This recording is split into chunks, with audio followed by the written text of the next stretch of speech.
వసుదేవసుతం దేవం కంసచాణూరమర్దనం దేవకీ పరమానందం కృష్ణం వందే జగద్గురు. కృష్ణం వందే జగద్గురుం. జయ శ్రీరామ్. అమెరికారుడ గారు,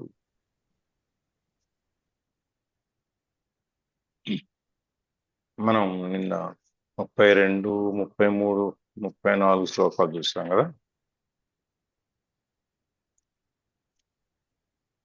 35,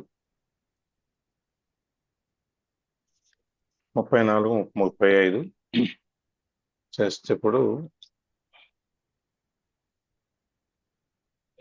దాంట్లో స్వామి ఏం చెప్తారంటే, ఎంత విద్యావంతులు ప్రతిభావంతులైనా కూడా వాళ్ళు మళ్ళీ ఈ ప్రకృతి ధర్మం అయిన కర్మలు ఏవైతే ఉన్నాయో వాటిలోని మునిగి తేలుతా ఉన్నారు. కానీ జ్ఞానం అనేదాన్ని సంపాదించడానికి జ్ఞానదృష్టులై జ్ఞానం సంపాదించిన వాళ్ళే మోక్ష సాధనానికి వాళ్ళు ఎవరు ప్రయత్నం చేయరు, వాళ్ళు చేయట్లేదు.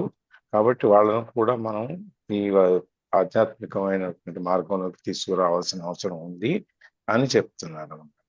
వాళ్ళు ఈ కర్మబంధాల్లో నుంచి విడిపడటానికి ఏం చేయాలి అనే దానికి కూడా సమాధానం చెప్తారు. దానికి ఏంటంటే,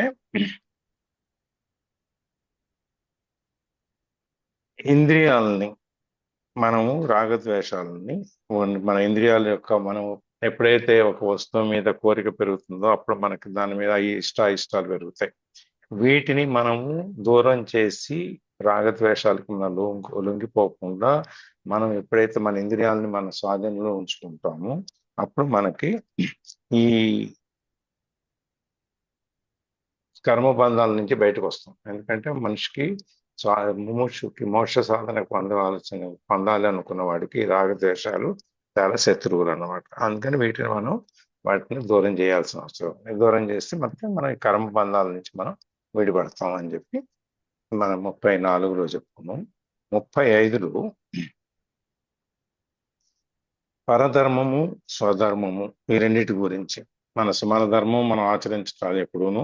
అవతల వాళ్ళ ధర్మం పరధర్మం వచ్చి ఇతరుల వాళ్ళ ధర్మాలు వచ్చి మనకంటే చాలా బాగున్నా కూడా, లేకపోతే సులభంగా ఉన్నా కూడా, సరళంగా ఉన్నా కూడా వాటి జోలికి వెళ్ళకూడదు.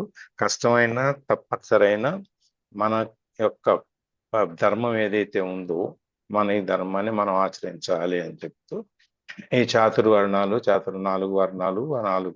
ఈ వర్ణాలు యొక్క నియమింపబడిన పనులు వాళ్ళు చేసుకుంటూ ఉండాలి అని చెప్పి, ఇక్కడ నువ్వు క్షత్రియుడు కాబట్టి యుద్ధం చేయటం నీ ధర్మము, నువ్వు అది చేయాలి. అందుకని నువ్వు బ్రాహ్మణులాగా లేకపోతే ఇంకో వర్ణానికి వాళ్ళలాగా వాళ్ళ ధర్మం నీకు బాగుంది అని చెప్పి నువ్వు దాంట్లోకి వెళ్ళటానికి వీలు లేదు అని చెప్పి, అదే ఈ నీ ధర్మం ఆచరించేటప్పుడు నీవు ఆ ధర్మాన్ని ఆచరించేటువంటి సందర్భంలో నీకు మరణం సంభవించినా కూడా అది మంచిదే కానీ చెడు కాదు.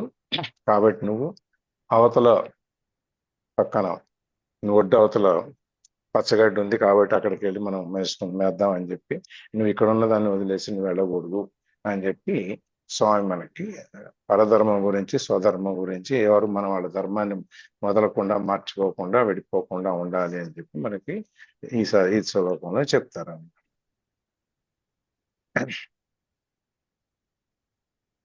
అక్కడి నుంచి మనం అర్జునుడి గురించి అయిపోయింది చూస్తున్నాం. అర్జునుడు ఇక్కడ ప్రశ్న వేస్తారు. ఇప్పుడు చాలా మంది పాపం అనేది తెలిసి చేయాలి అని అనుకోకుండానే కొన్ని సందర్భాల్లో వాళ్ళు పాపం చేయటానికి వాళ్ళు మన ఆకర్షింపబడతారు, బలవంతంగా చేయాల్సి వస్తుంది. వాళ్ళ పరిస్థితి ఏంటి అని చెప్పేసి అంటే దానికి స్వామి దీంట్లోనే ఈ మనుషులు పాపం చేయాలని కోరుకోనప్పటికీ బలాత్కారంగా చేస్తున్నారు, ఎందుకు చేస్తున్నారు అని చెప్పిన దాంట్లో 3 రకాలైనటువంటి జీవుల్ని ఈ ప్రపంచంలో 3 రకాలైనటువంటి జీవుల్ని చెప్తారు. 1 ఎప్పుడు పాపం చేయని వాళ్ళు, 2 బలవంతంగా పాపం చేయవలసిన వాళ్ళు, 3 పాపకర్మల్నే ఆచరించేవాళ్ళు అని చెప్పి. సో వీళ్ళు ఈ 3 నుంచి 2కి 2 నుంచి 1కి వాళ్ళు ఎదగాలన్నమాట. అది ఈ బలవంతంగా పాపకర్మలు చేయబడిన వాళ్ళు లేకపోతే వాళ్ళకి ఈ ముముక్షువులు అంటారు వాళ్ళని, సాధకులు అనమాట. ముముక్షువులు అంటే మోక్షాన్ని సాధించడానికి, మోక్షాన్ని పొందటానికి ప్రయత్నం చేసేవాళ్ళు, సాధన చేసేవాళ్ళని ముముక్షువులు అంటారు. ఈ మొదటి కేటగిరీకి చెందిన వాళ్ళు ఎవరైతే ఇప్పుడు పాపం చేయని వాళ్ళు ఎవరైతే ఉన్నారో వాళ్ళకి ఎన్ని ప్రలోభాలు పెట్టినా, ఎన్ని ఆశలు పెట్టినా, ఎన్ని రకాలైనటువంటి వాళ్ళ నిగ్రహాన్ని తీసేయటానికి ప్రయత్నం చేసినా వాళ్ళు ఏం చెల్లించరు.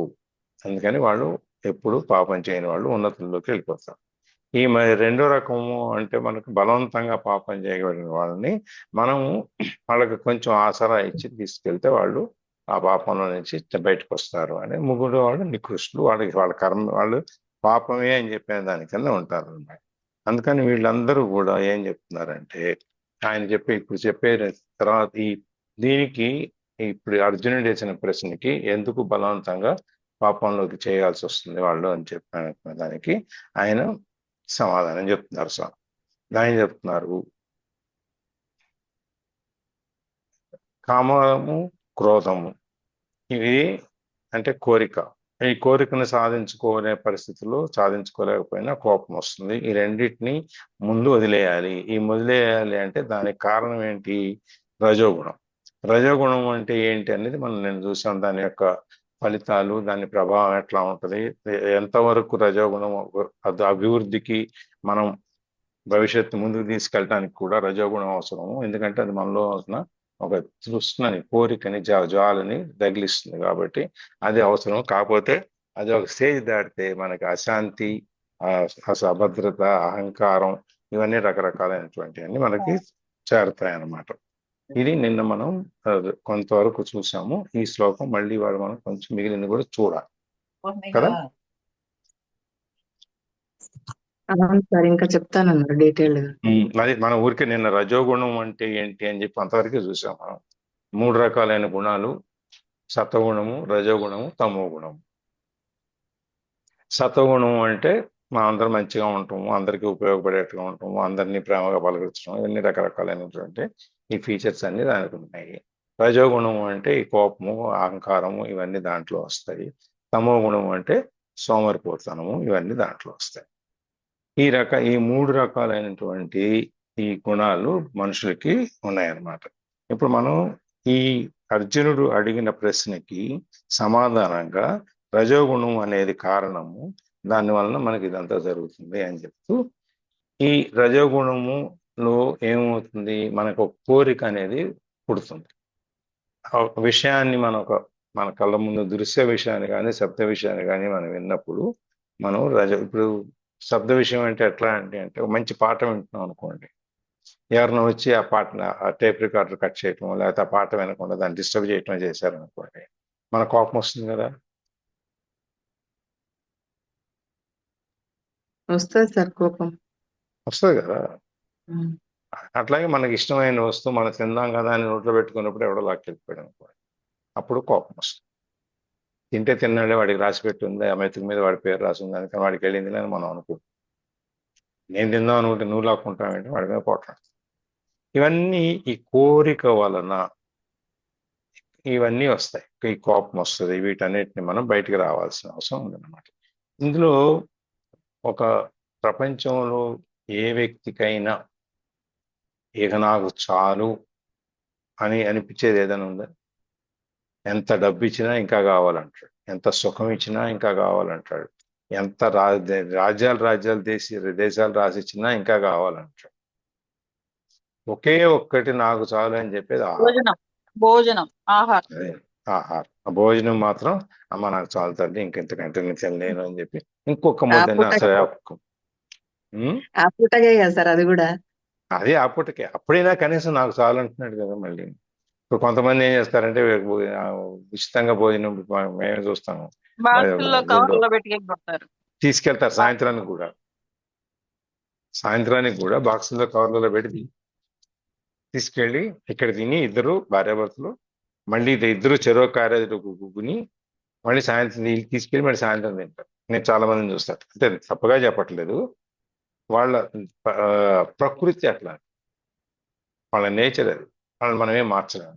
సరే కానీ ఇంకో 2 పూటలు అనుకొని ఈజీగా అయిపోవడానికి.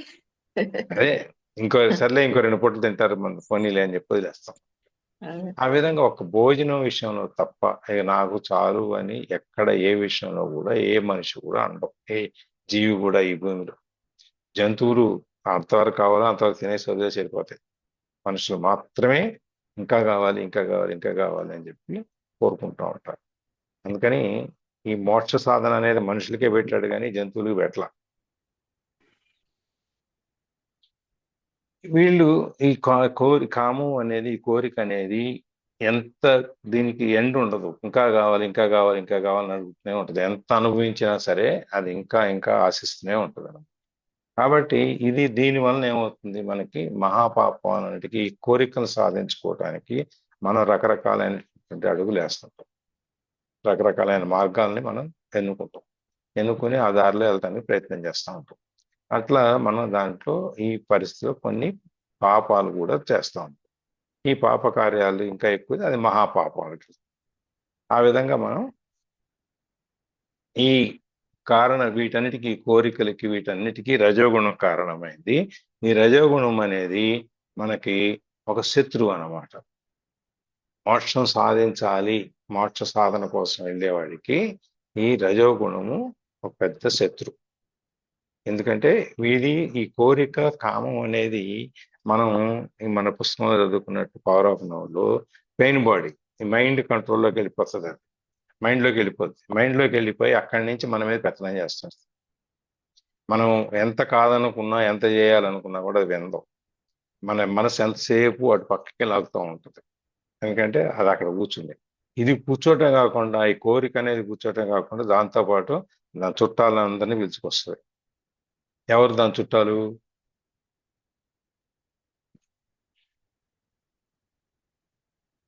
వేరే జబ్బులు వేరే అన్ని అంతే సార్. చుట్టాలు కామము, క్రోధము, లోభము, మదము, మాత్సర్యం, అహంకారం, ఇవన్నీ కూడా తీసుకొచ్చి కూర్చోబెట్టి వీటన్నిటినీ కూర్చోబెట్టి మన మీద పెత్తనం చేస్తూ ఉంటాయి అనమాట. అదే మనకి పెయిన్ బాడీలు అని చెప్పి మనకి చెప్పి ఆ పుస్తకంలో మన వీటి నుంచి మనం బయటపడాలి అని చెప్పేసి, ఎట్లా బయటపడాలి అనే దాంట్లో మనం కొంత ఇక్కడ వచ్చేది కూడా అక్కడ చర్చించడం జరిగింది.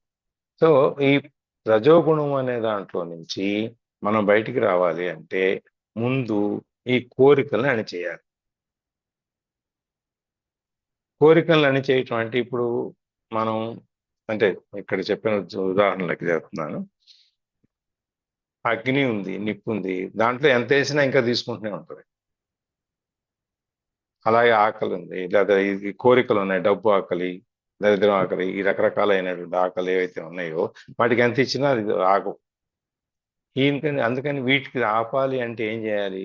ఇప్పుడు మంటను ఆపాలనుకోండి, ఏం చేయాలి మనం? నీళ్లు పోయటము, దానికంటే ఎక్కువ పవర్ఫుల్గా ఎక్కువ నీళ్ళు పోయాలి. ఇంత పెద్ద మంట ఉంటే, చిన్న మంట ఉంటే కొద్దిగా నీళ్ళు పోతాం. మంట పెద్ద ఈ ఊళ్ళు తగలబడి ఇంకా పెద్ద పెద్ద ఫైర్ ఇంజిన్లు అన్ని పెట్టి మనం వాటిని ఆర్పడానికి ప్రయత్నం చేస్తాం. దానికి ఆహారం లేకుండా చేస్తే, ఇప్పుడు కట్టి లేకుండా, హోమంలో వాటిల్లో కట్టి లేకుండా మనం దూరంగా పెట్టాం అనుకోండి, అప్పుడు ఈ మంట అనేది తగ్గిపోతుంది. అట్లాగే ఈ కోరికలు అనేవి కూడా, దానికి కోరికల్ని మనం వదిలేయాలి అంటే కొత్త కోరికలు పుట్టకుండా కనీసం చూసుకోవాలి. ఇక్కడ వరకు ఎన్నో కోరికలు ఉన్నాయి, ఈ కోరికలు తీరిపోతే నాకే కోరికలు లేవు, ఇంత అయిపోయింది అని చెప్పేట్టుగా చూసుకోవాలి. ఆ విధంగా చూసుకున్నప్పుడే మనకి ఈ కోరికలు అనేది తగ్గిపోతే, ఈ కోపం అనేది తగ్గిపోద్ది, కామం అనేది తగ్గిపోద్ది, మిగిలిన చుట్టాలందరూ వెళ్ళిపోతారు, మన మైండ్ ఖాళీ అవుద్ది. అప్పుడు మనము ఈ మోక్ష సాధన కోసం ప్రయత్నం చేయటం అనేది మనకి జరుగుతుంది. అది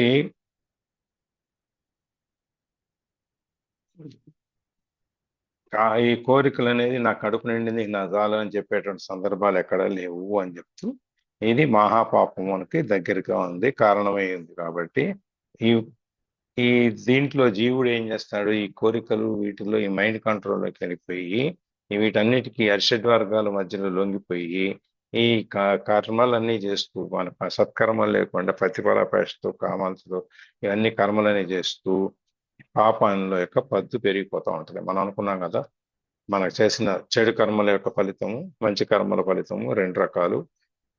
మన బ్యాలెన్స్ షీట్ కనుక వేసుకుంటే లయబిలిటీస్, అసెట్స్లో ఈ 2 రకాలు వస్తాయి. మనం చేసిన మంచి కర్మల ఫలం మనకి ఇక్కడ ఉంటుంది, చెడు కర్మల ఫలం ఇటు పక్కన ఉంటుంది. దానికి అనుభవించాలి అని చెప్తూ మనం విన్నాం. మన ధర్మరాజు గురించి, ఆయన నరకానికి వెళ్ళటం గురించి, వీటి గురించి కూడా మనం మాట్లాడుతాం. సో ఈ రజోగుణం అనేది మనం వీటన్నిటిని కూడా బయటికి పంపించేసేస్తే దాన్ని రాకుండానే ముందే prevention is better than cure అని, మన రోగం రాకుండా ఉండటానికి ముందు ఎట్లా జాగ్రత్త పడతాం. అట్లాగే ఇప్పుడు కోవిడ్ టైంలో చూడండి, అందరూ మూతులు కట్టేసుకొని ఎవరిని రాకుండా ఇంటికి మనం బయటికి పోకుండా ఉన్న వాటిని సామాన్లు తెచ్చిన దాన్ని కూడా వాటిని అంతా క్యూరేషన్ చేసి ప్యూరిఫై చేసి మనం మళ్ళీ లోపల జాగ్రత్త వాడుకొని మనం ఎట్లా అన్ని చుట్టూ బంధించుకొని ఎలా ఉన్నాం. అట్లాగే ఈ కోరికలు అనే వాటిని కూడా మనం రాకుండా మనం బంధించుకోగలిగితే, దూరంగా చేసుకోగలిగితే, మనం వాటిలోంచి విడగొట్టుకోగలిగితే మనం దీంట్లో నుంచి బయటకు వస్తాం అన్నమాట. ఈ గురించి చెప్తూ ఇంకో 3 శ్లోకాల్లో ఇంకా కొంచెం ఈ కామం యొక్క స్వరూప స్వభావాలు ఎట్లుంటాయి, ఈ కోరిక యొక్క స్వరూప స్వభావాలు ఎట్లుంటాయి, దాని దాన్ని పాపంగా మారుతుంది అనే దాని గురించి కూడా ఇంకా వచ్చే 3 శ్లోకాల్లో చెప్తున్నారు. ఇప్పుడు ఆ 3 శ్లోకాలకి వెళ్దాం. 38 చదవాలా సార్? ధూమేన వ్రియతే వహ్నిః యథాదర్శో మలేన చ యథోల్బేన వృతో గర్భస్తథా తేనేదమావృతం. దీని అర్థం చూద్దాం ముందు. యథ అంటే ఏ ప్రకారముగా, ధూమేన పొగ చేత, అగ్ని అంటే అగ్ని, అవ్రియతే కప్పబడుచున్నదో, యథ ఏ ప్రకారముగా, ఆదర్శ అద్దమును, మలేన మాలిన్యము చేత, అవ్రియతే కప్పబడుచున్నదో, యథ ఏ ప్రకారముగా, ఉల్బేన మావి చేత, గర్భమందలి శిశువు, అవృత కప్పబడి ఉండును, తదా ఆ ప్రకారమే, తేన ఆ కామము చేత, ఇదం ఈ ఆత్మజ్ఞానము, అవృతం కప్పబడి ఉన్నది. అంటే పొగ చేత అగ్ని నిప్పు, మురికి చేత అద్దము, మావి చేత గర్భము అందరి శిశువు కప్పబడి ఉన్నట్లు ఈ కామం చేత ఆత్మజ్ఞానము అనేది కప్పబడింది. ఆత్మజ్ఞానం అనేది ఆల్రెడీ మనకి లోపల ఉంది. ఇది బయటికి రాకుండా ఏం చేస్తుంది, మనకి ఈ పైనవన్నీ చెప్పినవన్నీ మనం ఈ కర్మలన్నీ ఏవైతే ఉన్నాయో దాన్ని లోపల నుంచేసి పైన మూసేస్తున్నాయి. దాన్ని ఇక్కడ ఏం పోలుస్తారంటే, మనకి నిప్పులైంది పొగరాదన్నట్టుగా నిప్పేమో ఎక్కడో లోపల ఉంటుంది, పొగ మొత్తం ఊరంతా వ్యాపించి ఉంటుంది. మన పొగ అంతా స్ప్రెడ్ అయిపోయి ఉంటుంది కదా. ఆ పొగ అంతా స్ప్రెడ్ అయిపోయి మనం చూస్తూ ఉంటాం, మనకు కనపడదు, నిప్పు కనపడదు, అగ్ని అనేది కనపడదు. ఆ విధంగా మనం ఈ మన యొక్క ఆత్మని ఇది కప్పేస్తోంది ఈ కోరిక అనేది అని చెప్తూ, రెండోది ఇంకోటి ఏంటి, మన అద్దం. ఇప్పుడు మన కళ్ళజోడు ఉందనుకోండి, చేతులు పెట్టి మనకి దాని మీద చేతులు పట్టుకుంటే క్లియర్గా కనపడదు కదా.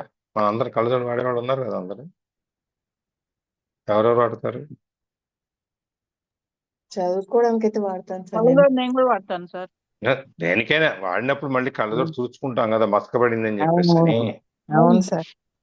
అది మన దృష్టిని అది ఆ మసక ఆపేస్తుంది. ఎందుకు తుడుచుకుంటున్నాం మనం, బాగా కనపడటం కోసం. అట్లాగే కడుపులో గర్భంలో ఉన్న బిడ్డని ఈ మాయ అనేది, లేకపోతే ఉమ్మనీరు అంటాం కదా, దాన్ని ఈ మాయ అనేది పైన మనని అది కప్పేస్తుంది. ఈ విధంగా స్వామి ఏం చేస్తున్నారంటే, కోరిక అనేది ఆత్మ అనేది ఎట్లయితే ఉందో నీకు, ఆ ఆత్మని ఈ 3 రకాలు కప్పేసినట్టు మనకి కామము, క్రోధము అనేటువంటి లక్షణాలు మన ఆత్మలో ఉన్న మన ఆత్మ ప్రకాశాన్ని అవి అడ్డుకుంటున్నాయి కనపడకుండా. ఈ 3 తీసేసినప్పుడు, ఈ రకాలైనటువంటి అన్ని తీసేసినప్పుడు మన ఆత్మ ప్రకాశం అనేది మనం చూడగలుగుతాము. మన కళ్ళ ముందే మనకు అన్నీ ఉన్నా కూడా అక్కడ మనకి కనపడదు. ఎందుకంటే మనం ఆ మన చూపు అంతా కప్పబడింది. ఇప్పుడు మనం కొన్ని సందర్భాలు చూడండి, ఒక వస్తువు కోసం ఎదురుగుండానే ఉంటది, ఆయన చుట్టూ అంతా ఎదుగుతూనే ఉంటాం. చాలా చాలా సార్లు సందర్భాలు అట్లనే జరుగుతుంది సార్, చాలా సార్లు చాలా సార్లు ఎదురుగా జరుగుతుంది. తాళాలు ఉంటాయి, అంతా ఎదుగుతుంటాము. అదే దానికే సామెత ఉంది కదా, సంకలో బిడ్డను పెట్టుకొని సొంతంతా ఎతికిందని చెప్పి. ఆ విధంగా అనమాట. మరి కొంతమంది కలజోడు ఇక్కడే ఉంటది, లేకపోతే ఇక్కడ పెట్టుకుంటారు, ఇల్లంతా ఎత్తుతుంటారు. అది మనం మన యొక్క ఆలోచన చేత ఇది ఎక్కడో పెట్టేసాము కనపట్టలేదు అని చెప్పి మనం ఎట్లయితే ఊహించుకొని ఎక్కడెక్కడ పెట్టాము అని అన్ని ఎత్తుక్కుంటూ ఉంటాము. అలాగే ఈ కోపము, కామము ఇవన్నీ ఏదైతే ఉన్నాయో వాటి వలన మన ఆత్మస్వరూపము కప్పబడిపోయింది అనమాట. వీటి నుంచి మనకి బయటికి రావాలన్నమాట. బయటికి రావాలంటే ఈ ఇవన్నిటిలోంచి మనం పోరాడాలి. ఈ కోపం పోవాలి, కోరిక తగ్గించుకోవాలి, ఇవన్నీ అంత తేలిక జరిగే విషయాలు కాదు కదా. దానికి చాలా మనము ప్రాక్టీస్ చేయాలి. ఆ అద్దం మీద మురికి తుడవటానికి మనం ఎంత ఈ చిన్న అద్దానికి మనం తుడవటానికి ఎంత ప్రయత్నం చేస్తాము, ఇంత పెద్ద పెద్ద కోరికలన్నీ పోవాలి అంటే మనం దాంతో యుద్ధమే చేయాల్సి వస్తుంది. ఇది మనం కొంతమంది ఇప్పుడు మా పిల్లలు ఉన్నారు, వాళ్ళు చేస్తారు. వాళ్ళు ఏం చేస్తారు, మొక్కుకుంటారు. ఏమని, నేను స్వీట్ తిన్నాను ఒక సంవత్సరం పాటు, పంచదార వేయవాయి, పంచదార తిన్నాను, ఫ్రైస్ తిన్నాను, ఎందుకంటే వీళ్ళకి బరువు పెరుగుతున్నాను భయం. దానికోసం మేము మొక్కున్నాం, మేము తినము అంటారు. ఇలా ఎదురుగుండా స్వీట్ పెట్టినా, ఐస్ క్రీమ్ పెట్టినా, ఏం పెట్టినా తినరు. మా చిన్నదానికి చాక్లెట్లు అంటే, ఐస్ క్రీమ్ అంటే చాలా ఇష్టం, తినదు పాపం. ఫ్రైస్ అంటే మా పెద్ద అమ్మాయికి ఇష్టం, అది తినదు పాపం. వీళ్ళిద్దరు కూడబలుకొని ఇవన్నీ పెట్టుకుంటారు. అట్లా ఇంద్రియాల మీద మనము ఆ కంట్రోల్, నియంత్రణ తెచ్చుకోవాలి అంటే మనకి ఏదో ఒక వెనక నుంచి దాన్ని ఆపేటువంటి ప్రోద్బలం ఏదైనా ఒకటి ఉండాలి మనకి. అది మనం ముక్కు అంటాము. ఇప్పుడు చాలా మంది ఇష్టమైన వాటిని వదిలేసి రండి అంటే ఏదో కాయ, కర్ర, పరుపు ఏదో వాళ్ళు వదిలేసి వస్తారు మనకి.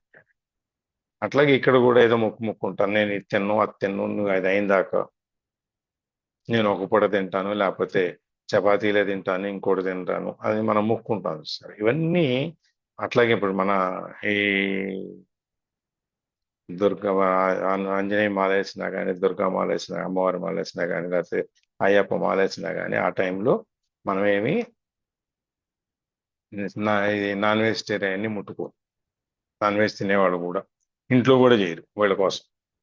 అవి ఎందుకు మనకి ఇవన్నీ కూడా, ఈ శాస్త్రాలు లేకపోతే మనకి కట్టుబాట్లు ఇవన్నీ మనకి ఎందుకు పెట్టారంటే మన మనస్సు మీద మనకి నిగ్రహం తెచ్చుకోవటం కోసం.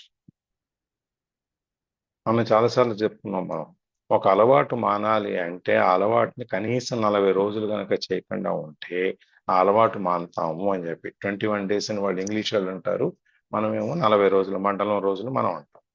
ఈ మండల దీక్షలు అనేవన్నీ కూడా మనము మన యొక్క ప్రవృత్తిలో తేడా తీసుకురావటం కోసం పెట్టింది. సరే, మనం ఇప్పుడు ఎట్లా జరుగుతుంది, మన ఆలోచన ఎట్లుంది, దాని ప్రకారమే మనం పైకి వేషం మార్చామే తప్ప ఇక్కడ మార్చలేదు కదా. మార్చినప్పుడు మనకి ఆ ఆలోచన అనేది, మనకు అలవాటు అనేది మారదు. కానీ మనకి ఈ శాస్త్రం చెప్పింది, మన పుస్తకాల్లో చెప్పేది, వేదాల్లో చెప్పేది ఎక్కడ చెప్పినా కూడా ఒక మండల దీక్ష కనుక మనం తీసుకుంటే ఆ మండల దీక్షలో మన కోరికల్ని జయించవచ్చు అనేది మనకి ఇక్కడ చెప్తారన్నమాట. సో ఈ కాలక్రమంగా ఇప్పుడు మనం ఎప్పుడైతే ఈ అగ్ని మంట వస్తుందో, మంటని మనం రగిలిస్తాము, నిప్పులో నుంచి మనం కొంచెం దాని మీద కర్పూరం వేసో లేకపోతే నెయ్యి వేసో ఇంకోటి వేసో దాని మీద మంట వస్తుంది కదా. మంట వచ్చినప్పుడు ఈ పొగ అంతా ఎక్కడికి పోద్ది, బయటికి వెళ్ళి. అప్పుడు దాకా మంట లేనప్పుడు కప్పిన పొగ అంతా కూడా బయటికి వెళ్ళిపోతుంది. బయటికి వెళ్ళిపోయినప్పుడు మంట మనకి బాగా క్లియర్గా కనిపిస్తుంది. అట్లాగే ఈ కోరికలు అనేవన్నీ మనకు బయటికి వెళ్ళిపోయినప్పుడు, అద్దాన్ని తుడిచినప్పుడు అద్దం తుడిచాక ఎట్లా అద్దం కనిపిస్తుందో అట్లాగే గర్భ శిశువు ఈ మాయ అనేది పోయిన తర్వాత బయటకు వచ్చిన తర్వాత ఎంత స్పష్టంగా కనిపిస్తుందో, ఇవన్నీ కూడా మనకి చెప్పేది ఏంటంటే నువ్వు నీ కోరికల్ని ఆపేస్తే, ఇప్పుడు మనకి మ్యాజిక్ బుక్ లో కూడా చెప్తారు, ఫస్ట్ నీకు టాప్ 10 విషెస్ ఏమున్నాయో రాయమంటారు కదా. అవును సార్. 10 అవును. రాయమంటారు. ఆ 10 అయిపోయిన తర్వాత మళ్ళీ ఒకటి తీరిన తర్వాత ఇంకోటి, ఒకటి తీరిన తర్వాత ఇంకోటి రాసుకుంటూ రమ్మంటారు. మొదట్లో 10 హుషారుగా రాసేస్తాం. తర్వాత ఒకటి తీరిన తర్వాత ఒకటి, ఒకటి తీరిన తర్వాత కొన్నాళ్ళకి అయ్యేటప్పటికి ఏమైతే మొత్తం అంతా మనకి ఏం ఉండవు రాసుకోవడానికి. ఇంకేదైనా కొత్తది కనపడితే తప్ప. అలాగే మన టు డూ లిస్ట్ ఉంటుంది. టు డూ లిస్ట్ ఏం రాస్తాం? రోజు మనం చేయాల్సిన కార్యక్రమాలు ఏమన్నాయి, పనులు ఏమన్నాయో రాసుకుంటాం. మొదటి రోజు ఒక 20 వస్తాయి. మూడో రోజు, నాలుగో రోజు, 10 రోజులు అయ్యేటప్పటికి 5 6 మిగులుతాయి. ఇంకో 10 రోజులు అయ్యేటప్పటికి అవి కూడా ఉండవు. అమ్మాయి వాళ్ళని పనులన్నీ క్లియర్ అయిపోయినాయి అనుకో. అట్లా ప్రతిదీ కూడా మనము ఆ సాధించుకుంటూ ఒక్కోటి పూర్తి చేసుకుంటూ వచ్చినప్పుడు మనకి ఎట్లయితే ఇవన్నీ క్లియర్ అయిపోతాయో ఈ కోరికలు అనే వాటిని కూడా మనము ఉన్నంత వరకు కంప్లీట్ చేసుకుని కొత్త కోరికలు పుట్టకుండా, లేకపోతే కొత్త కోరికలు తెప్పించుకోకుండా, క్రోధము ఇవన్నీ ఏమి లేకుండా ఉండి మనము ఈ జ్ఞానం అనే దాన్ని మనం బయటికి తీసుకురావాలన్నమాట. ఇందులో ఇప్పుడు మనం చెప్పుకున్న వాటిల్లో ఈ కోపం కానీ, కామం కానీ, కోరికలు కానీ ఏవైనా ఉన్నాయి, వాటిని తీసేయాలంటే పెద్ద అసాధ్యమైన విషయం ఏమన్నా?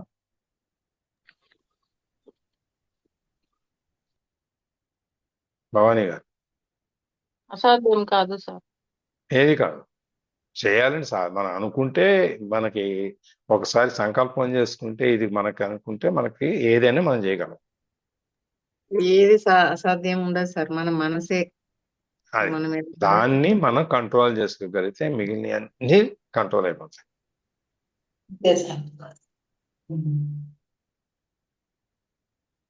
చెయ్యాలి, చేద్దాము, చూద్దాము, చేయొచ్చులే,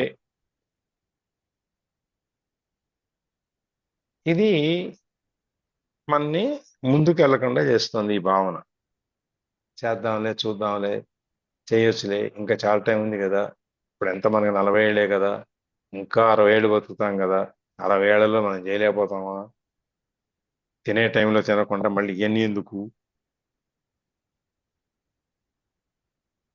ఉం? అవును సార్. ఇప్పుడు చాలా మంది అలాగే అనుకుంటున్నారు. ఉం. అందుకు అలాగే అయిపోతుంది టైం అంతా. చేద్దామంటే చాలా దూరం వెళ్ళిపోతుందండి. అది ఇంకా చాలా టైం ఇప్పుడు ఉందిలే. డయాబెటిక్ అది వచ్చిన వాళ్ళు కూడా ఏముంది ఇంజెక్షన్ ఇచ్చుకున్న టాబ్లెట్ వేసుకుని తింటే అయిపోతుంది. ఎందుకు దానికోసము అన్ని ఇంకో టాబ్లెట్ కోరికలు వేసుకుంటే అయిపోయింది. దానికోసం ఎందుకు మానేసి లొట్టలు వేసుకుంటూ అవతలట తింటుంటే చూసుకుంటూ లొట్టలు వేసుకుంటూ కూర్చోవచ్చు. అదే చేస్తున్నారు సార్. ఇంకో టాబ్లెట్ వేసుకుంటే పని అయిపోయేదానికి. అవును. తినలేదన్న తృప్తి, తిన్నామన్న తృప్తి అన్న మిగులుద్ది కదా. అంటే వాళ్ళు ఇంకా ఆశ వదిలేసుకున్న వాళ్ళు ఉంటారు. మనం ఉండేది 10 రోజులు, నెల రోజులు, 10 ఏళ్ళు, దీనికోసం ఇవన్నీ ఎందుకు అని ఆశ వదిలేసుకుని ఇంకా నిర్వికారంగా ఇవే వికారాలు లేకుండా ఉండేవాళ్ళు ఉంటారు. వీళ్ళకి ఈ వికారాలన్నీ తగ్గించుకుని మా అమ్మాయి అయిపోయింది చాలే అనుకుంది. అంత ఆకర్షణలో ఇవన్నీ తినపోతే ఇంకో 4 ఏళ్ళు బతికుండేవాడినే వాళ్ళే అని మళ్ళీ ఆ చింత వేరే ఉంటుంది, ఆ బాధ వేరే ఉంటుంది అన్నమాట. ఆ విధంగా ఇవన్నీ మన కోరికలు అనే వాటిని మనం జయించగలగాలి. జయించగలిగినప్పుడు మన ఆత్మ ప్రత్యక్షం అవుతుంది. దాన్ని మనం అనుభవించగలుగుతాం. ఈ కామక్రోధాలు, ఈ మోక్ష స్థితి, ఇవన్నీ బంధరాహిత్యాలు, బంధాలను విడగొట్టుకోవటాలు, తీసేయటాలు అని చెప్పి ఇవన్నీ కూడా మనం అనుభూతి పొందుతాం.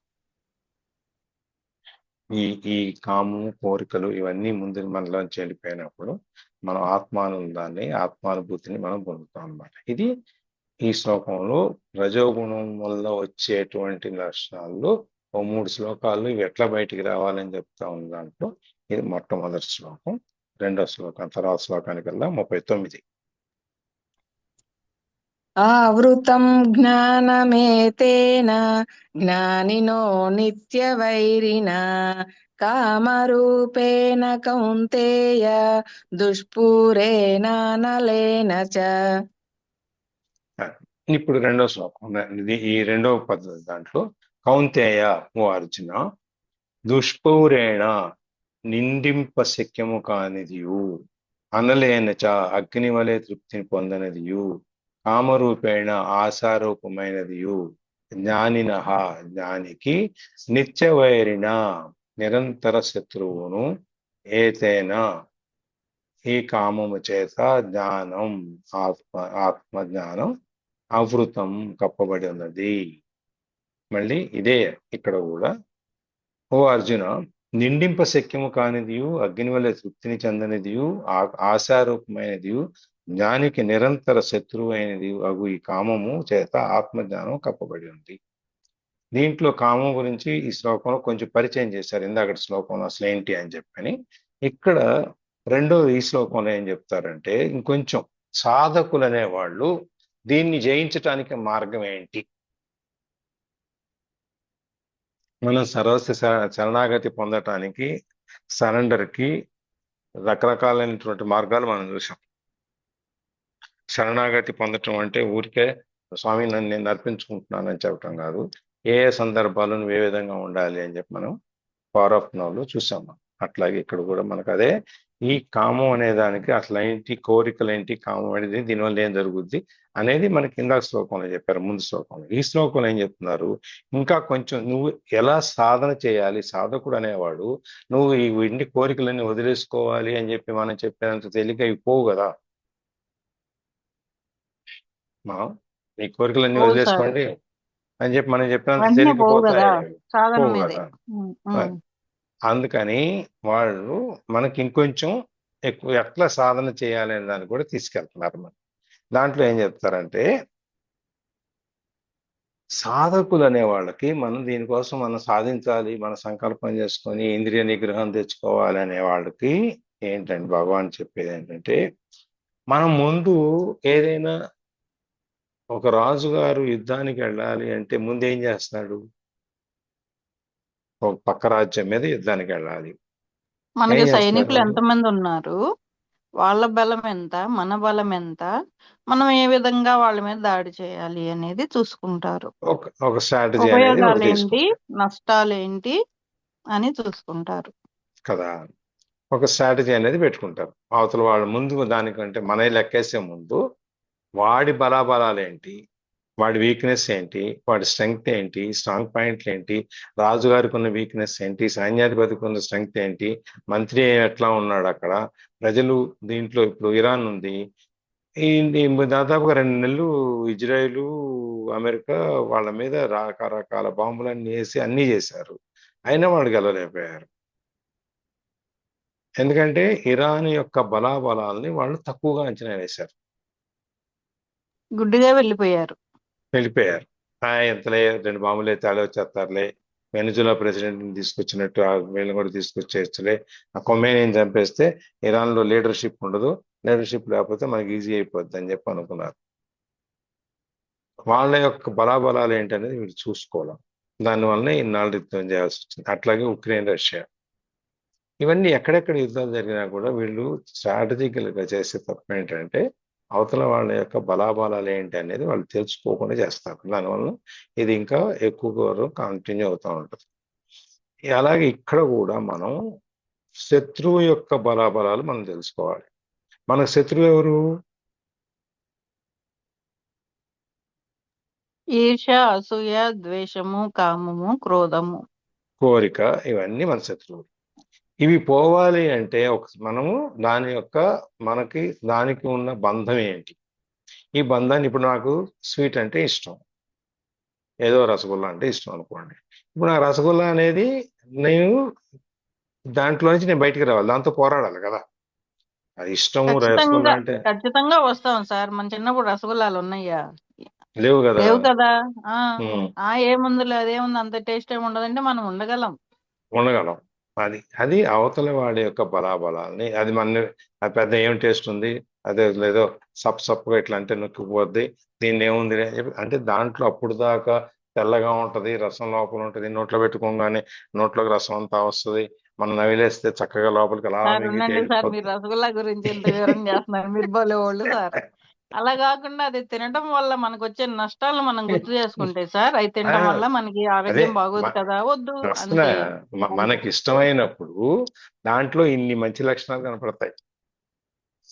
మనం మానేయాలి అనుకున్నప్పుడు ఎప్పుడు నెగిటివ్ సైడ్ చూస్తాం, ఏముందిలే చప్పగా ఉంటుంది రసం పోయిన తర్వాత, ఆ తెల్లగా ఉంటుంది నోట్లో పెట్టుకోగానే మెత్తపడిపోద్ది, ఆ షుగర్ అంతా లోపలికి వెళ్తే ఒంట్లోనేమో షుగర్ పెరుగుద్ది, ఇవన్నీ నష్టాలు, ఆరోగ్యం పాడైపోద్ది.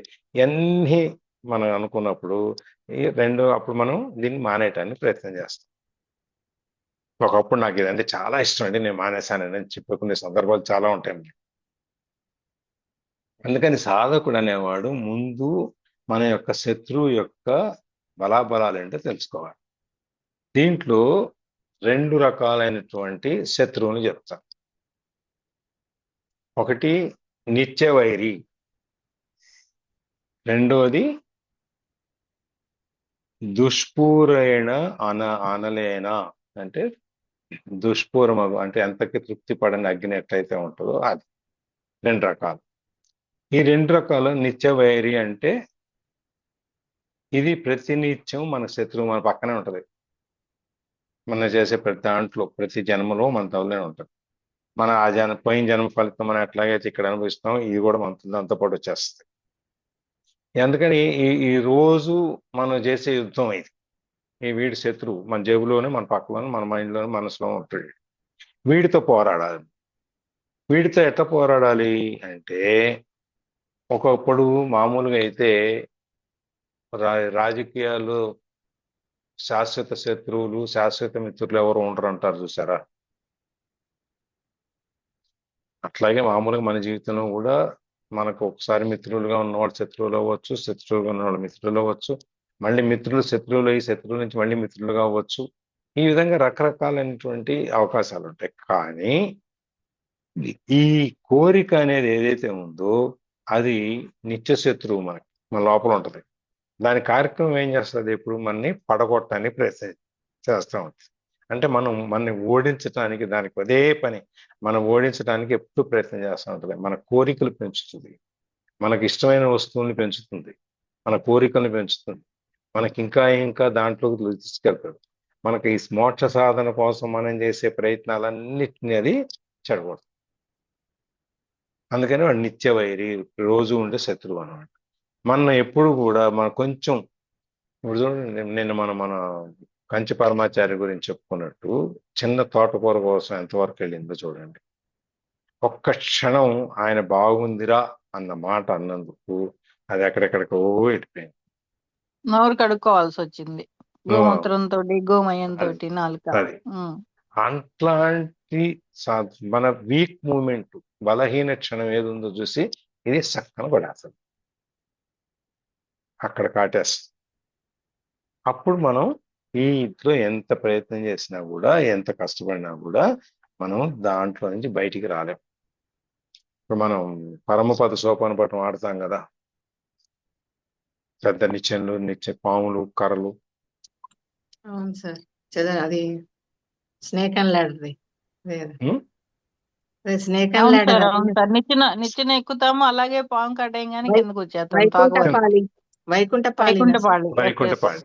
వైకుంఠపాళి దాని మీద ఏమో పరమపద సోపానము అని రాసి ఉంటుంది. దాన్ని వైకుంఠపాళి అంటాం మనం. అంటే వైకుంఠానికి చేరటానికి మార్గం అని చెప్పి. పరమపద సోపానం అంటే ఈ పరమ పదానికి చేరేటువంటి మెట్లు. సోపానం అంటే మెట్లు, పరమపదం అంటే ఊర్ధ్వలోకాలు, పైలోకాలు. అందుకని ఆ నెచ్చిన ఆ పాము ఇది అయిపోయిన తర్వాత పైన అన్ని పరమపద సోపానం రాసి ఉంటుంది, పక్కన పైన అన్ని దేవుడి బొమ్మలు ఉంటాయి. ఒక్కో దాంట్లో మధ్యలోకి చేరాలి వైకుంఠానికి. మీరు అది గమనిస్తే వైకుంఠపల్లి కనుక ఈ స్నేక్ అండ్ ల్యాడర్ పక్కన పెట్టండి, మనకు అంత ఇంగ్లీష్ వద్దు, మన దానిలోకి వెళ్దాం. మనం చిన్నప్పుడు ఆడిన, ఇప్పుడు ఆడిన కానీ అక్కడ ప్రతి పాముకి, ప్రతి గడికి ఒక పేరు ఉంటుంది.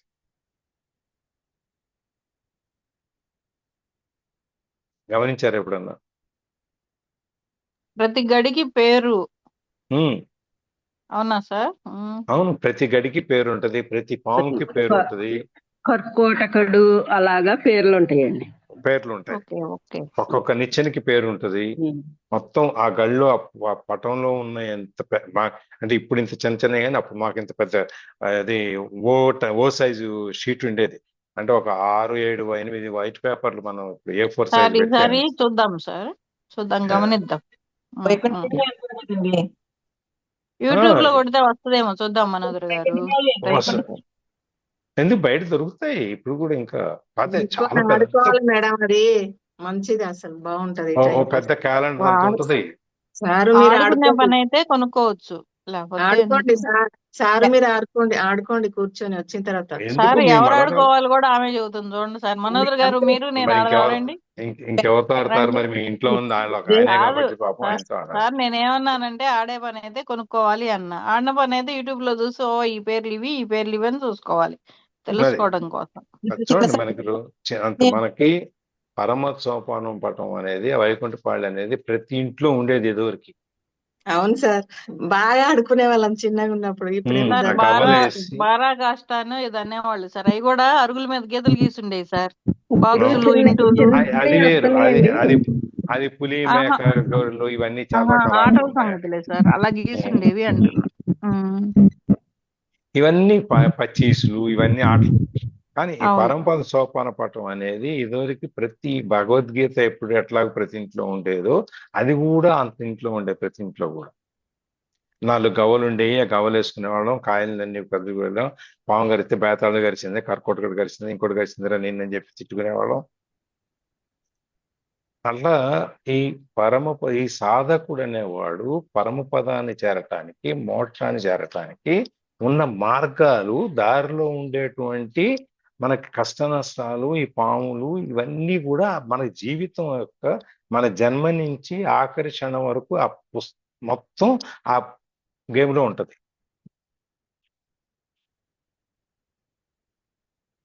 మొట్టమొదట కాయ పైకెక్కిచ్చే దగ్గర నుంచి పరమపదం చేరి మధ్యలో దేవుడి దగ్గరికి తీసుకెళ్ళి అటుపక్కకి ఇటుపక్కకి వెళ్ళి మధ్యలో వచ్చి అక్కడ ఆగేంత వరకు మనం ఆడాలి దాన్ని. అంటే ఆ వైకుంఠాన్ని చేరటం ఎలా అనేది దారిలో ఎదురయ్యేటువంటి నీకు సవాళ్ళు ఏముంటాయి, దాంట్లోంచి నువ్వు ఎలా బయటికి రావాలి అనేది మనకి ఆ ఆ వైకుంఠపాళి మన జీవితాన్ని నేర్పుతుంది. మళ్ళీ పెద్ద పాము గడిచినప్పుడు మళ్ళీ కిందకు వచ్చేస్తాం ఒకటో లైన్, మళ్ళీ ఇది గవలేసి మళ్ళీ మొదలు పెడతాం జీవితాన్ని. ఒక ఓటమి జీవితంలో ఒకసారి ఓటమి వచ్చిందని చెప్పి మూల పడుకొని నువ్వు కూర్చోవద్దు, నువ్వు మళ్ళీ మొదలుపెట్టు నీ ప్రయాణం అని మళ్ళీ గవలేట మొదలెడతాం. ఆ ప్రయాణం సాగుతూనే ఉంటది, ఎప్పుడు దాకా సాగుతూనే ఉంటది. ఈ పెద్ద పాముని తప్పించుకుని పైకి వెళ్ళి పోతే ఏ పామును ఏమి ఉండవు. నువ్వు ఈ ఊర్దలో ఇప్పుడు భవానీ గారు చెప్తారు చూసారా, మనం తలుపు తీసిన తర్వాత మన పెద్ద ఉద్యానవనం కనపడింది, చెట్లు గిట్లు కనపడి, జలపాతాలు కనపడి, ఇవన్నీ ఉంటాయి చెప్తారు. అదే కదా భవానీ గారు మీరు చెప్పేది? రాయచూరు భవానీ గారు అవునండి. ఇదే కదా చెప్తారు. మీ ఆ ఉద్యానవనము, పార్కులు, తర్వాత మంచి మంచి చెట్లు, సెలయేళ్ళు, జలపాతాలు, ప్రశాంత వాతావరణం, ఇవన్నీ అదే కదా చెప్తారు. అవునండి. అది ఆ పరమపద సోపాన పథంలో మనం ఎప్పుడైతే ఈ పెద్ద పాము దాటి ముందుకు వెళ్ళిపోయామో మనము ఈ జీవి యొక్క కోరికలు, కామాలు ఇవన్నీ ఏవేవైతే రకరకాలు ఏవైతే ఉన్నాయో వాటన్నిటిలోంచి బయటపడిపోయి నీకు ముందు లోకం, అక్కడి నుంచి 7 లోకాల్లోకి వైకుంఠానికి చేరటానికి నీకు ఉన్న మార్గాన్ని, అందుకని దాని పేరు వైకుంఠపాళి, పరమపద సోపానము అని పేరు పెడతారు. అది పిల్లలకి చిన్నప్పటి నుంచి ఆడిచ్చేవాడు. 6 ఏళ్ళు 5 ఏళ్ళు 6 ఏళ్ళు వచ్చినప్పటి నుంచి ఆడిచ్చేవాళ్ళు. దాంట్లో ఉన్న అన్ని చెప్పు, అంటే ఇవంతా అప్పట్లో మనకి వివరంగా ఇది జీవితం ఇట్లా ఎన్ని ఛాలెంజెస్ ఉంటాయి, ఈ సవాళ్ళు ఉంటాయి, వీటన్నిటిని నువ్వు ఎదుర్కోవాలి అని మనకి అన్ని చెప్పలు ఆ రోజున. అంటే వాళ్ళకి తెలుసు, మా అమ్మమ్మ వాళ్ళకి తెలుసు, వాళ్ళు మనకి చెప్పేటప్పుడు ఇది ఆడుకుంటారని చెప్పేవాళ్ళు, మనం తప్పించుకోవడానికి మనం ఏదో ఆడుకుంటూ కూర్చునేవాళ్ళం, అయిపోయింది. కానీ జీవితంని ఈ విధంగా నువ్వు జీవిత సాధన అనేది జరుగుతుంది అని మనకి ఎక్కడ తెలియదు. ఒక చిన్న గేమ్ ఆట మనకి జీవితాన్ని నేర్పిస్తుంది. సాధకుడు అనేవాడు మనం ఏం చేయాలనేది అక్కడ చెప్తుంది అనమాట. ఒకసారి మీరు అన్నట్లు యూట్యూబ్లోనో నెట్లోనో కొట్టి చూడండి. పాత మన బుక్స్ అంతా ఇప్పుడు ఇవే ఈ మన ఈ భగవద్గీత ఇట్లా రామాయణం అట్లాంటి బుక్స్ అమ్మే స్టోర్స్ ఉంటాయి, కొన్ని స్టాల్స్, బుక్ షాప్లు, వాళ్ళ దగ్గర దొరుకుతాయి. అది కనుక మనం గమనిస్తే మన జీవితం, మనం అనుభవించిన జీవితం, అనుభవించబోయే జీవితం, ఇవన్నీ ఇట్లా ఉండాలనేది మనకు కరెక్ట్ కనిపిస్తుంది.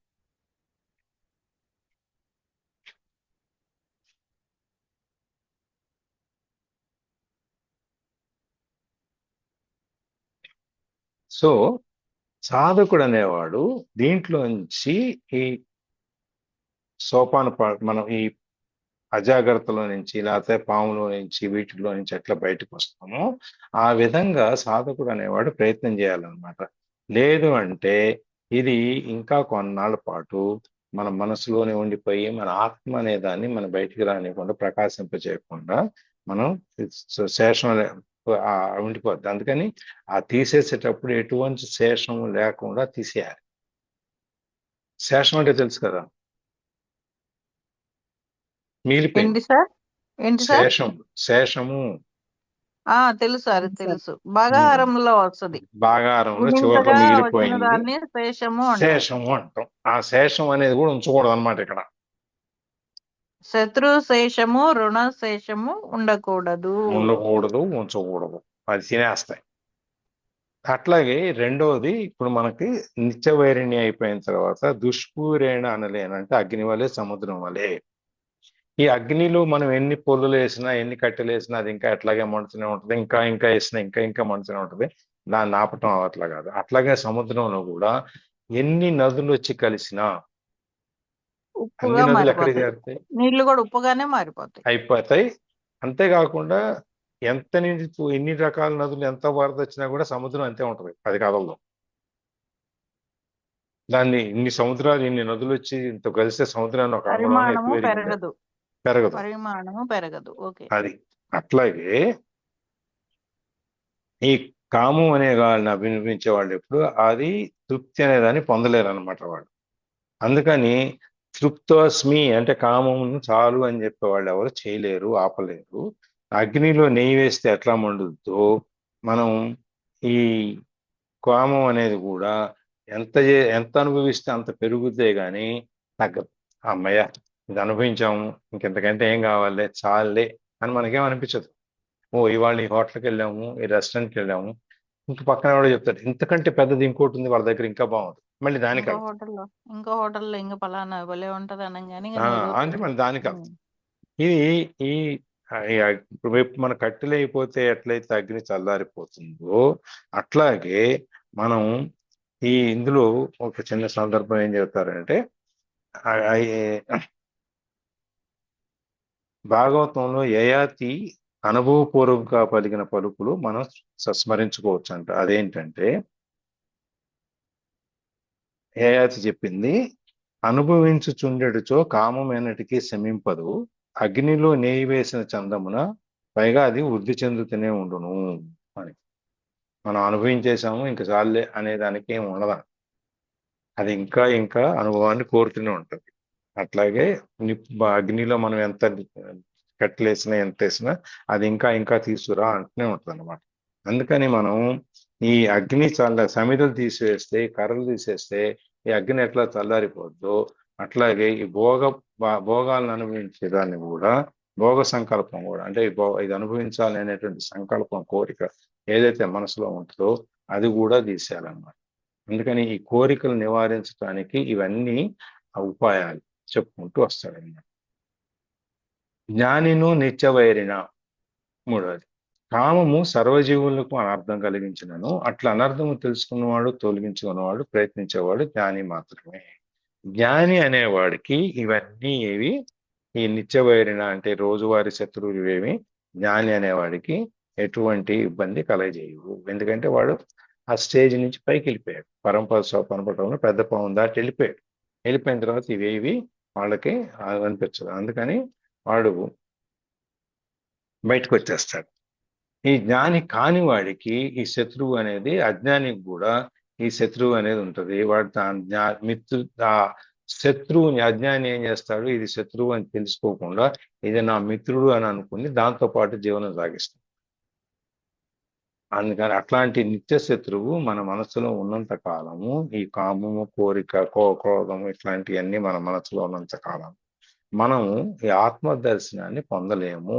అందుకని సాధకుడు అనేవాడు ముందు మన జన్మ హక్కు అయినటువంటి ఈ కామ పిశాచాన్ని మన మనస్సు తీస్తే ఆత్మానందాన్ని మనం అనుభవించవచ్చు అని చెప్పి శ్రీకృష్ణుల వారు ఈ శ్లోకంలో చెప్పారు. నెక్స్ట్ శ్లోకం కూడా దీని గురించే ఉంటుంది. ఇంద్రియాలు మనస్సు వీటిని ఎట్లా ఉంటుంది అని చెప్పానని అక్కడ దాన్ని నెక్స్ట్ శ్లోకం రేపు చూద్దాము. ఇప్పటికీ ఇక్కడికి ఆపేద్దాం. రేపు 40వ శ్లోకం. రేపు ఆదివారం కదా. అవును sir, Sunday funday. Monday, so ఎల్లుండి.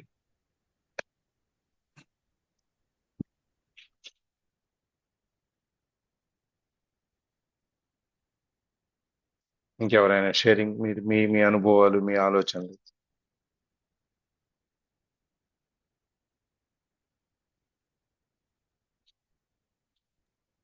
సార్ ఫస్ట్ మనము మన దగ్గర ఏమేమైతే ఉన్నాయో అవి మనకొద్దు అని చెప్పేసి మనం ఈ విధంగా ఉండాలని చెప్పి తెలియాలి మనకి.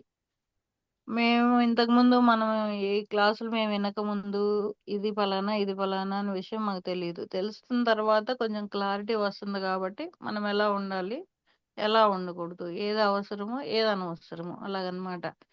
ఇప్పుడు మామూలుగా బట్టలు వేసుకుంటున్నాం అనుకోండి, బురదలో దొర్లుతున్నా కానీ మరక అని మనకు తెలియని రోజుల్లో బురద బట్టలే కట్టుకునేవాళ్ళు. తర్వాత మంచి బట్టలు ఉంటాయి, ఇది మరగబడింది, ఇది ఇట్లా శుభ్రం చేయాలి, ఇది శుభ్రం చేసినట్టు ఇస్త్రీ చేసుకోవాలా, మెచ్యూరిటీ అన్నమాట. ఒకదాని తర్వాత ఒకటి ఒకదాని తర్వాత ఒకటి ఎలాగో అలాగే మన జీవితం కూడా. ఇప్పుడు బురదలో ఆల్రెడీ ఉండే వాళ్ళకి తెలీదు అవును, మనకి ఇది వద్దు, మనం ఇట్లాగ ఉంటే బాగుంటుంది, మన మనసుకి నచ్చుతుంది, బాగా ఇట్లా ఉందామనే ఆలోచన వస్తేనే మనం బయటపడగలము. అంతా మనం బురదలో ఉన్నప్పుడు ఏం తెలియదు కదా మనకి. తెలియదు. అదే ఆ, ప్రపంచం అనుకుంటాం. అందుకని మనకి క్లారిటీ ఉంటే ఇది అవసరము ఇది అనవసరము, ఇది ఇలా ఉంటే మంచిది. చుట్టుపక్కల వాళ్ళకి మనం ఇలాగ ప్రతి వాళ్ళ మీదకి తగువకి వెళ్తున్నాం, ప్రతి వాళ్ళని చూసి అసూయ పడుతున్నాం, వాళ్ళకి ఇబ్బంది వీళ్ళకి ఇబ్బంది, మనకి ఇబ్బంది, మనకి ఆరోగ్యం పాడైపోద్ది. ఇలా ఉంటే బాగుంటుంది కదా, ఇలా ఉంటే బాగుంటుంది కదా, మనల్ని మనం తీర్చిదిద్దుకోవడానికి ఇది అవకాశం సార్. అది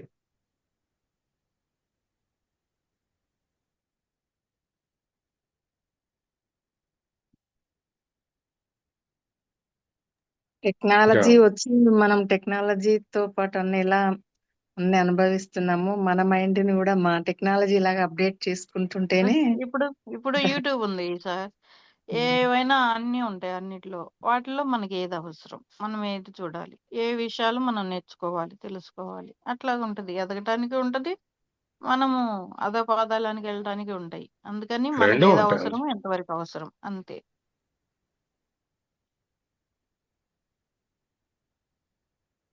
అందరూ అలాగుంటే ఇంకా అసలు కావాల్సింది ఇంకేముంటది సార్, అంతే కదా. అదే కదా మన ఆ బుక్ లో కూడా చెప్పింది. పవర్ ఆఫ్ నవ్ లో అందరూ మనుషులందరూ అలా ఉండరు, కానీ ప్రయత్నం చేసేవాళ్ళు కొద్దిమంది ఉంటారు. ఆ కొద్దిమంది కొంచెం కొంచెంగా ప్రయత్నం చేసుకుంటూ వాళ్ళు ఇంకో నలుగురిని ఇంకో నలుగురిని ఇంకో నలుగురిని ఆ నలుగురు ఇంకో నలుగురిని అట్లా పెంచుకుంటూ వెళితే ప్రపంచం అంతా శాంతి సౌభ్రాతృత్వాల్లో మీకు ప్రశాంతంగా ఉంటారు అని చెప్పేది. అవును అవును మనం సార్. మనం అది అనుకునే ఎక్కడికి వెళ్ళినా చివరికి వచ్చే భగవద్గీతకి దారి తీస్తుంది. అందుకని అదే చదివేస్తే పోతుంది కదా అని మనం అది మొదలుపెట్టాం. అవును సార్, ఎక్కడ ఏది విన్నా భగవద్గీతలో ఇలా చెప్పారు అని కంపల్సరీ ఉంటుంది సార్. ఏ ఏ దేశం వాడు రాసినా సరే ఉమ్, గీతని మెన్షన్ చేయకుండా ఇంతవరకు ఎవడు రాయలే. అవును సార్. ఇట్లాంటి పుస్తకాలు రాసిన వాడు ఎవడైనా సరే గీత అనే దాన్ని మెన్షన్ చేయకుండా హిందూ దేశంలో భగవద్గీతలో ఈ విధంగా ఉంది అని ఒక్క శ్లోకమైన ఒక టాపిక్ అయినా మెన్షన్ చేయకుండా ఎక్కడ అదే సార్, ఒక గీత అంటే ఒక దాని గ్రంథం గొప్పతనం కాదు, ఒక జీవన విధానమే. అది.